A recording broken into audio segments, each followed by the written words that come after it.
Hi, I'm Susan Clare, GourmetQuilter, and here to show you some more fun and games with some patchwork fabrics. So this time I thought we'd have a little play, guess what, with some little leftovers. So I've been delving into my leftovers pantry.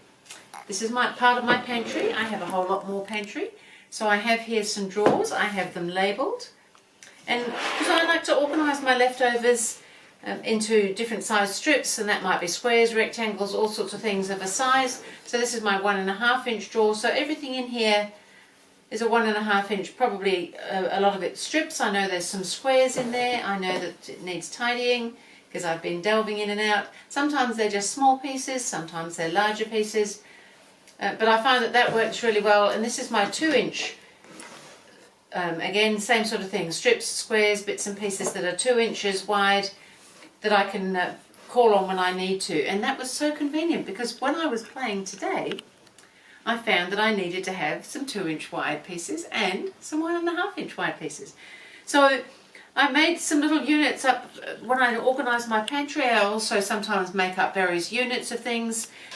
This flying geese, for instance, is one of the units that I like to have on hand. Sometimes I can just feed them through. If I'm doing other sewing, they can go through at the same time, and it just builds up a collection so that all of a sudden you've got all these things you can play with. So much fun. So I needed some flying geese, and this is another little unit that I sometimes make. It's just a little block really. So all it is 2 little squares either side of a centre square, and then 2 strips. So for cutting, the 2 squares here are 1.5 inch, well, all 3 squares actually are cut at 1.5 inches. And then this strip here is 1.5 inches by 3.5 inches. So it makes a block that measures 3.5 inches. So it's going to be a 3 inch finished block when it's sewn in. So that was really great. All of that's come out of my little 1.5 inch pantry drawer. And then this little flying geese here is made from 2 inch wide strips. So it's 2 inches wide and it's 3.5 inches long. And then these corners I just make from 2 inch squares. So that's all come out of my little 2 inch pantry drawer. So that's kind of fun. So to make the flying goose, I start with a rectangle, and then I lay a square on top, and then I often mark that square. Now on a darker fabric you might have a white marking pencil, or even just a white coloured pencil, or a light one can often work if you don't have a specific marking pencil. Often you can still see a regular graphite type pencil even on the darker colours, although in certain lights it's not so easy. You may want to mark that diagonal line, or you may not. You can also mark it by pressing it. So I stitch that on, and then I'm going to trim that 1/4 inch away and press that open. And then I can put my other corner on. So you have to do all that first, so that here you can see I've trimmed away that corner, and I've pressed the seam actually into the triangle, the larger triangle in the middle there.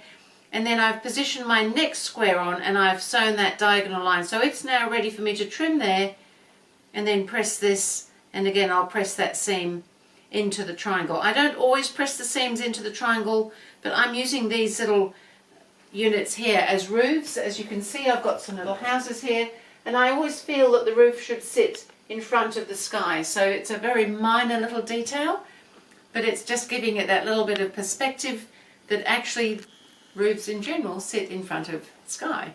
So it's just one of those little quirks in my mind that says the roof has to be in front, so I push the sky to the back. So that's how I make the little geese units. And so by joining this to this, I found that I could make a really nice little cottage. How fun is that? So I went ahead, as you can see, and I made quite a few little cottages, all made out of just these leftovers, and they're kind of cute. Now I thought it was really nice to do this time something with a darker background. So this is my little nighttime village. I've been doing a few videos lately showing the use of some leftovers, and very often I team them up with a light colour because I think it's nice, it's cheerful, but you know, cheerful can be nighttime too. So this time we've done the dark corners so that we get that dark night sky sort of effect, and therefore we need to have some lights on in some of the houses. So this acts as a little window, this centre square, and I think that's kind of fun. Mind you, I have noticed in my village up here that Not everybody has their lights on. These ones here, they must be out. It's later in the day perhaps, haven't got home and turned the lights on yet. These people are partying with their lights on. This one here, we're not quite sure what this one's doing. It's got a little blackout blind on it. Who knows whether they're there or whether they're not.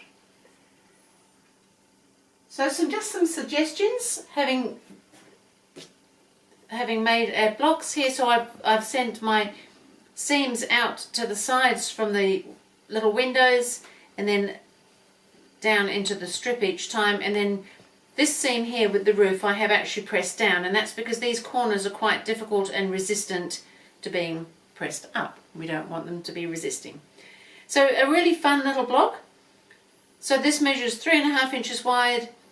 This would be 2 inches before it is sewn in. So the whole block will measure 5 inches by 3.5 inches as is, like that. When you sew it in as a finished block, it's going to measure 4.5 inches high by 3 inches wide. Very cute little block. So just some ideas of what you might do with it would be that you could do them in rows and you could sash them between, or you could have the occasional, maybe add some trees. Now there's a thought, villages often have trees. The top row I've spaced out because I thought that would look quite nice, especially with this little night sky if we sash them. So the sashing would end up slightly narrower than this when it's sewn in. But it looks quite fun because I've used the dark background behind the roofs. Just putting something, using the same fabric. So I basically am using the same fabric for behind the roofs and in between, because I feel that really sets off all the colours, and I think it really allows us to use many colours when we do something like that. It doesn't have, of course, have to be dark. You could have a whole daytime village going on. And even some of these darker houses I think are really fine because at night time all the colour kind of disappears.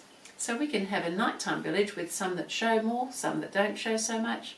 We could have a whole blue town, we could have a red town, you could have different things in the windows. It was really just an idea to use some of those leftovers. I love delving into my pantry. So I love little house blocks. I think there's so much fun to be had with houses, so much fun to be had with all the different colours. And leftovers, how delicious is all this? So just another idea for using some of your leftovers. I know many people like to have little house blocks as well. I'm not alone with that. And just a couple of ideas. They'd be quite fun on a table runner. They'd be good on a wall hanging. They'd be good in a quilt. They'd be good on a bed runner, placemats. So many on a bag. There's so many places you can put little houses. Have fun with the houses, and thank you.